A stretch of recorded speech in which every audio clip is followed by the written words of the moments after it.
Claro, yo siempre he combinado, digamos, mis facetas de guionista, escritor de literatura infantil y, digamos, escritor de literatura para adultos, aunque no hubiese publicado todavía nada, ¿no? Pero siempre ha estado ahí como un trabajo privado, secreto, digamos, de alguna manera, ¿no? Y lo otro es lo que la gente conocía de mí o la parte de mi oficio, ¿no? Como es el guión, donde llevo trabajando más de 15 años, sobre todo en sitcoms y tal. Y luego he publicado muchos libros para niños. Realmente, claro, había gente que esperaba un libro de guionista, ¿no? Que es un libro donde la estructura es muy férrea, hay muchos giros de guión, etcétera, ¿no? Lo que se suele considerar de manera quizá un poco tópica un buen guión.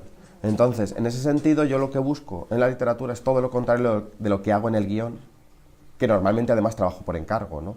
Entonces, en este sentido es un trabajo mucho más poético y más intuitivo, ¿no? Donde hay más tiempo para las digresiones, donde no es tan importante el avance de la trama, sino los personajes, las atmósferas, el gusto por la palabra y lo que es específicamente literario, ¿no? A mí me gusta muchas veces pensar, cuando la gente habla sobre un libro, dice, ¿cómo se trasladaría al cine? A mí me encanta lo que parece que es imposible trasladar a otro lenguaje, ¿no? Lo que es específicamente literario, o cinematográfico, o pictórico, en ese sentido. Y yo creo que también uno lo hace de manera natural, ¿no? Ese cambio.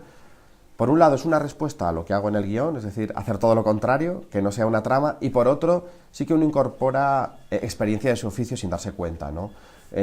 Porque en el libro yo creo que aunque sea un libro con una vocación de profundidad y de conmover al lector, sí que hay sentido del humor. Yo creo que eso es una cosa que uno lleva incorporada en la mirada, que es imposible quitarse, ¿no? Es como en la relación con los seres humanos.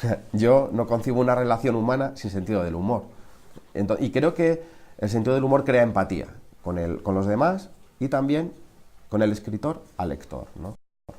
Para mí es un síntoma es una visión de la vida y es un síntoma de cierta inteligencia y de civilización, ¿no? El sentido del humor.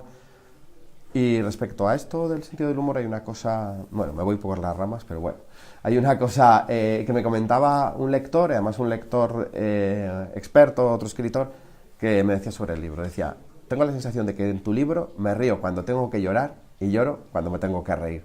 Y me pareció perfecta la definición, porque digamos que en la vida también pasa eso a veces, ¿no? No todo está tan ordenado, tan encajonado, como nos hacen creer a veces desde las ficciones más tópicas, ¿no? Todo se mezcla, digamos. Y en la vida muchas veces los momentos trágicos dan lugar a situaciones absurdas que dan la risa, y los momentos cómicos o con sentido del humor a veces se esconden debajo de esa capa de frivolidad, esconden una tragedia, ¿no? Y digamos que en ese movimiento se mueve mi libro. Por eso yo creo que sí que incorpora, en cierta manera, el sentido del humor, que a veces utilizo en los guiones, y por otra, sí que añade un lirismo, un gusto por las palabras, que no está tanto en ese tipo de estructuras de guión, ¿no?